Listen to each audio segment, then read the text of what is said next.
Touchdown at London's Gatwick Airport came after 7 hours and 40 minutes. Despite a tardy takeoff from Charlotte, Flight 160 was just 6 minutes late landing in England. Piedmont was not about to let this moment pass without the proper ceremony, only slightly Americanized.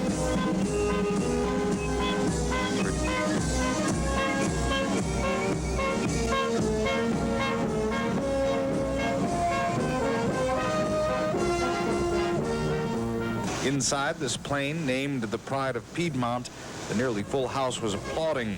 Outside, Piedmont Chairman Bill Howard personally greeted each passenger at this special ceremony. Among them was former Charlotte Mayor John Belk, now chairman of the Airport Advisory Committee. Piedmont's and Charlotte's first international service were a hit with him. Pretty happy, aren't you? Oh, yeah, we're terrific now. Now we go for the next one, go to Germany next. But most of all, this moment, this historic passage, meant the most to Piedmont's employees. What do you think when that plane took off? Very excited. What do you think when it landed? More excited. 27 years ago, when I started flying DC-3s, I would have never dreamed of flying and working a trip from Charlotte to London in an aircraft that was big enough to put our DC-3 inside of. Now, London, with all its fanfare and history, is just a single flight away from the Queen City.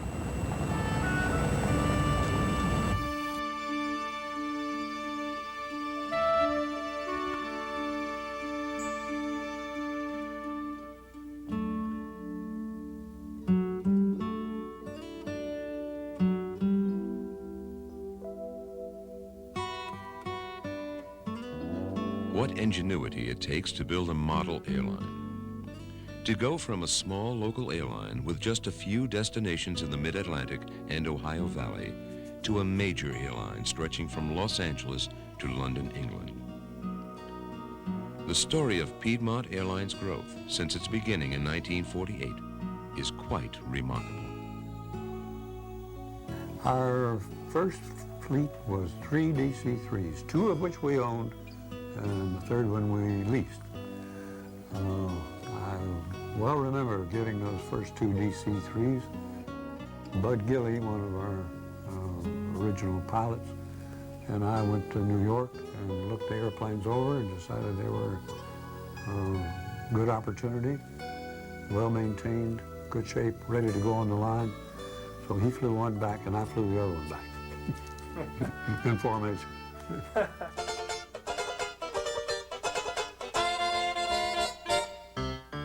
It was February 20, 1948, when the enthusiastic Tom Davis and a handful of family members, Piedmont personnel, and state dignitaries made history with a direct flight from North Carolina to the Ohio Valley.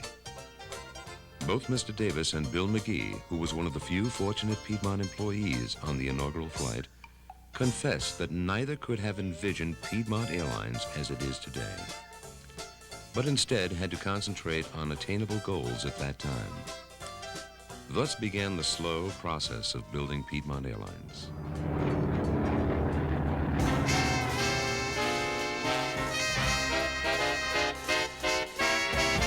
By the end of 1948, 6 luxurious 3-mile-a-minute, 24-passenger DC-3s were in service, flying in 6 states and 28 communities, a territory that never had scheduled airline service.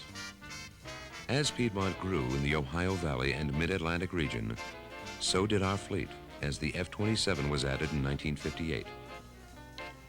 And in 1961, the Martin 404 joined the fleet, placing Piedmont atop the local service carriers with the largest fleet of modern pressurized aircraft. In 1962, the CAB authorized a 50% increase in Piedmont's route mileage. This was, to date, the largest single-day expansion program ever accomplished by a local service airline. While propeller airplanes had served us well, we soon began looking at more modern aircraft. At that time, Bill McGee was Assistant Vice President of Sales. In my own mind, one of the most significant days in the history of this company was when we made the transition into the jet era. When we operated the first 7 27 aircraft, which was an aircraft that we had leased while we were waiting on the delivery of the 737. We felt from a marketing standpoint and an operational standpoint that it was time created by competitive activity that we get involved in the jet business. So I think, aside from the original startup date, that probably is one of the most significant moves that the company's made, one that certainly was a dynamic move and a move that has set the pace for the rest of the progress of this company. As the new Boeing jets joined our fleet, we added larger prop jets with the addition of the FH-227 as well as the YS-11. In 1967, the airline moved into a new general office and maintenance hangar. And on a rainy day in October, the new facilities were dedicated. An expanding route system, new planes, and a beautiful new headquarters facility. Things that were happening then to make us even more proud of our airline. Many more changes occurred in our operation in the 70s, when in 1971, a new central reservations office opened in Winston-Salem, dramatically improving passenger service and internal efficiency. The old handwritten file card system was replaced with computer terminals, providing immediate flight information.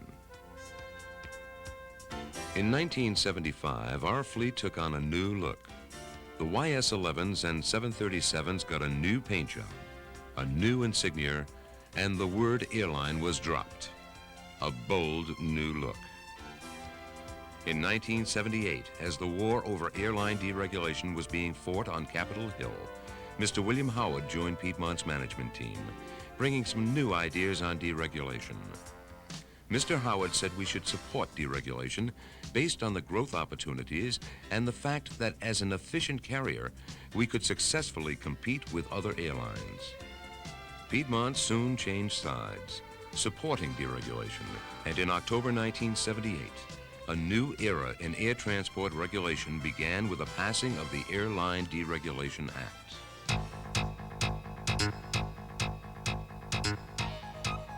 Piedmont quickly took advantage of airline deregulation in creating a new growth pattern called the bypass strategy, whereby our new flights were an improvement over existing service.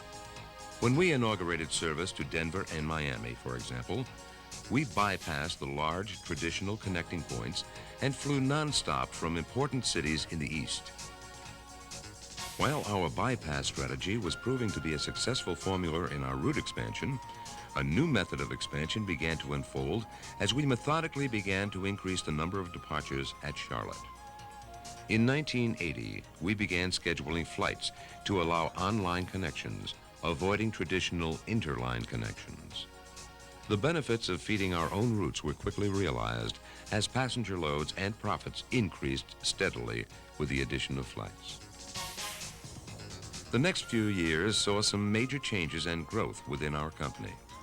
Mr. Davis was elected chairman of the board and chief executive officer, and Bill Howard became president and chief operating officer.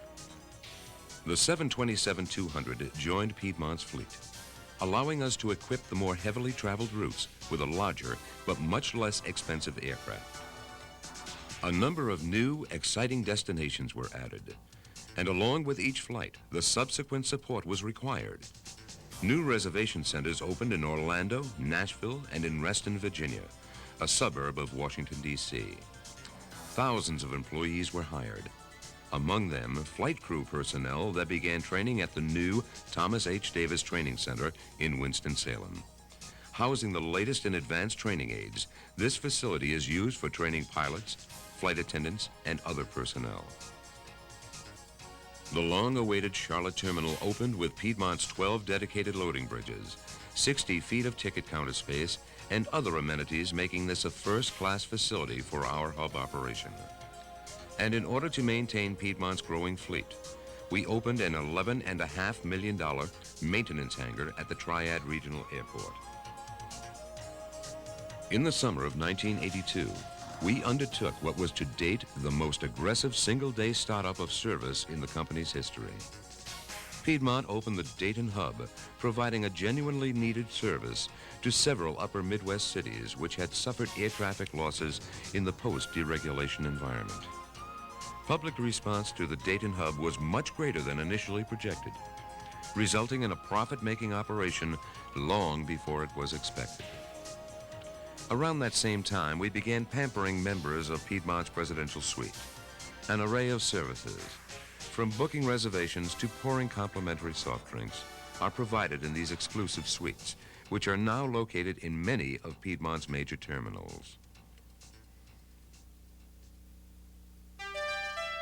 Soon after Tom Davis retired and Bill Howard was elected president and chief executive officer, Piedmont on July 15, 1983, opened a third hub at Baltimore, Maryland. Off to an even stronger start than either Dayton or Charlotte, flights at the Baltimore hub had over half their seats filled in just the fourth week of operation. An innovative addition to the BWI hub was made that summer when Piedmont reached an agreement to acquire Henson Airlines, a regional airline based in Salisbury, Maryland. The first time in aviation history, a certified airline has owned its own regional subsidiary. 1984. What profound accomplishments throughout the year. Several new cities joined the Piedmont system, including our first ever West Coast service to Los Angeles and San Francisco. A wave of challenges ranging from the acquisition and modification of long-range aircraft to designing new in-flight services with first-class cabins accompanied the startup of the transcontinental flights. We began operating the Fokker F-28, providing passengers with jet comfort on routes that had previously generated only marginal boardings on the larger Boeing aircraft. We began a new frequent flyer program as well as a new advanced seat assignment program, further entrenching our position as a full-service airline. And with revenues exceeding $1 billion, Piedmont joined the ranks of the major airlines. In recognition of our achievements in 1984, Piedmont was named Air Transport World's Airline of the Year. One of the prices of success is attracting the attention of your competitors. In recent years, we've seen our competitors invade the heart of the Piedmont route system. It was quite evident that major expansion of our airline support areas was necessary in order to continue providing our high standards of customer service. The Winston-Salem Reservation Center underwent a multi-million-dollar facelift, and a new reservation center was opened in Dayton, Ohio. We opened a $6 million addition to the Greensboro Maintenance Hangar, and a new multi-million-dollar reservations computer center came online, allowing us to more efficiently handle our passenger services. The Boeing 737-300 joined Piedmont's fleet of aircraft. The Dash 300 aircraft has new fuel-efficient engines and is by far the most flexible passenger aircraft on the market, with the ability to perform short-haul and long-haul flights equally well. Several new cities joined the Piedmont system in 1985. However, the most concentrated expansion occurred in Florida. Piedmont placed into action Project Omaha, the code name for the new service with 56 new daily flights within the state of Florida, utilizing our F-28 aircraft.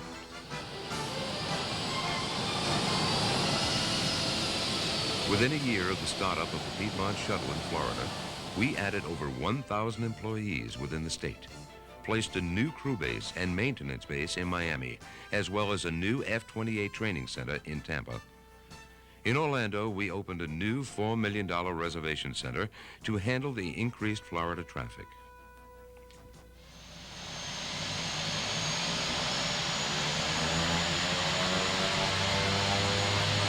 In 1982, Piedmont retired the YS-11 project.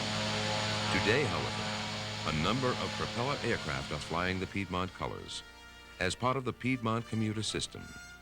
CC Air, Jetstream International, and Brockway Air have joined the Piedmont commuter system. Combine these with the Piedmont Regional Airline with its new destinations in Florida and the Bahama Islands. we're providing customers living in small cities easy access to anywhere Piedmont serves. The development of interline partners and consolidation are becoming more commonplace in the airline industry. Early last year, Piedmont acquired Empire Airlines, allowing us to quickly enhance our expansion in the Northeast. Through the acquisition of Empire, we gained 17 new F-28-4000 aircraft, a new hub in Syracuse, a new maintenance base and reservation center in Utica, as well as over 1,000 employees. We also gained 150 departures per day in the Northeast, giving the Piedmont name a greatly enhanced identity in that region of the United States. We now have a new corporate headquarters located at 1 Piedmont Plaza in Winston-Salem. The 7-story building has nearly 160,000 square feet of space and also has an adjacent parking deck. Another major facility expansion program is underway at Piedmont's largest hub. Once completed, Piedmont's Charlotte hub will have 31 gates. In addition, a new training center opens early next year, and a new maintenance hangar designed to support the larger aircraft will open in mid-1989. Beyond our aggressive expansion of support facilities in Charlotte, Piedmont has taken further steps to ensure the profitability of our company. On June 15th of this year, we began system-wide first-class service, telling our passengers the airline rated highest in service without even having first class introduces first class.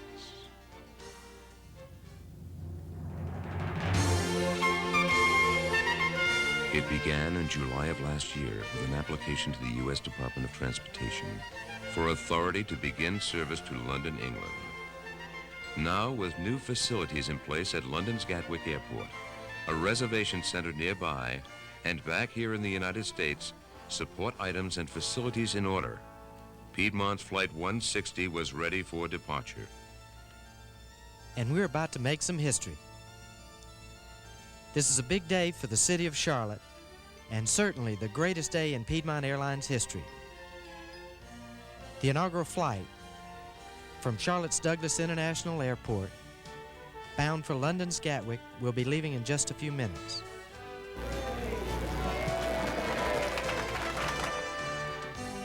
On this day, the hard-fought efforts of a score of Piedmont employees came to fruition as a renovated DC-3, painted in Piedmont's colors of old, escorted our new Boeing 767 wide-body, appropriately named the Pride of Piedmont, toward the runway. We're reminded by the stark contrast between these two aircraft of just how much our airline has changed in the last 39 years. The Boeing 767, a twin-aisle wide-body seating 210 passengers. We presently have 3 of these beautiful aircraft and have 3 more to be delivered by early next year. This aircraft offers us the ability to serve routes of more than 5,000 nautical miles with a full payload. In addition to Piedmont's London flights, the 767 is currently being used on high-density routes such as Charlotte to Los Angeles. Another Boeing aircraft will soon join our fleet. As the launch customer for the 737-400, a stretched version of the 737-300, Piedmont will take delivery of 9 of these aircraft late next year. 55 737-400s on order or optioned, and 9 767s ordered or optioned will give us the most efficient, technologically advanced aircraft available. This year, your airline has several new cities in its route system. We now have over 1,300 daily departures, serving 119 cities. Service to Nassau begins November 15, and flights to Phoenix and San Diego begin this December.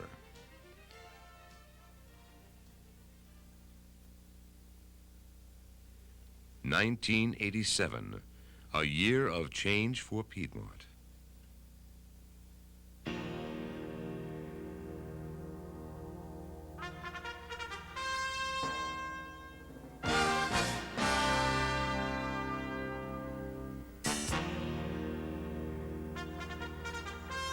This is the first merger since deregulation of two healthy airlines.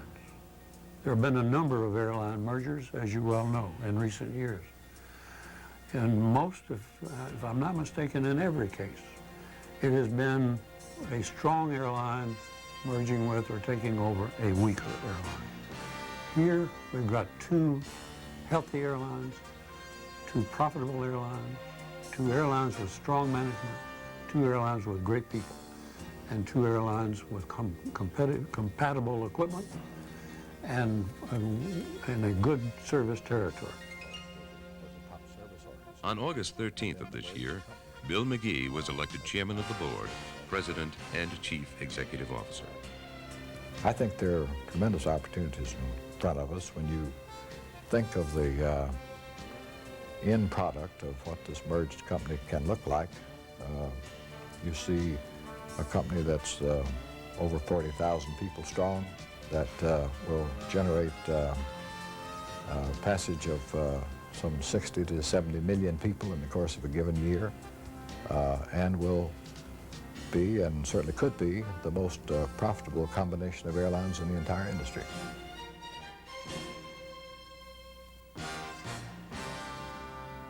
Less than 10 years ago, Piedmont was among the smallest of 17 certified regional and trunk airlines, with 5,000 employees flying 35 jet aircraft.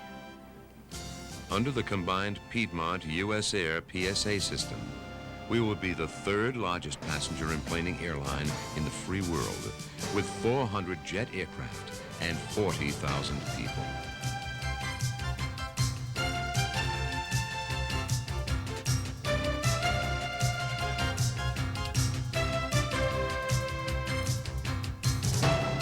People is what this airline is all about.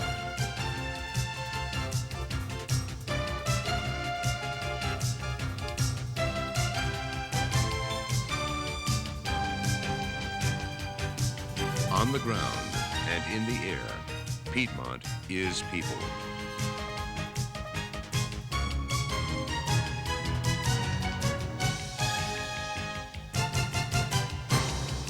What it all gets down to is the fact that this company has, in its success story, been blessed by a unique group of people that have had a willingness from the very start to work together toward a common cause.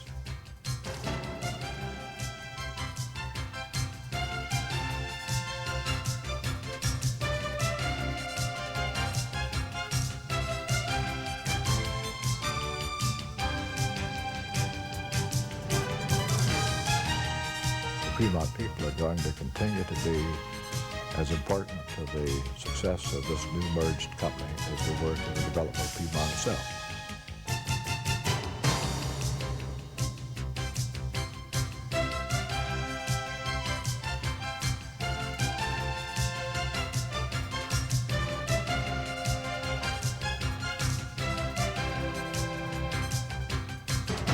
As we face the challenges before us, we carry with us our heritage, that Piedmont know-how, the spirit that came to life on a cold February day in 1948.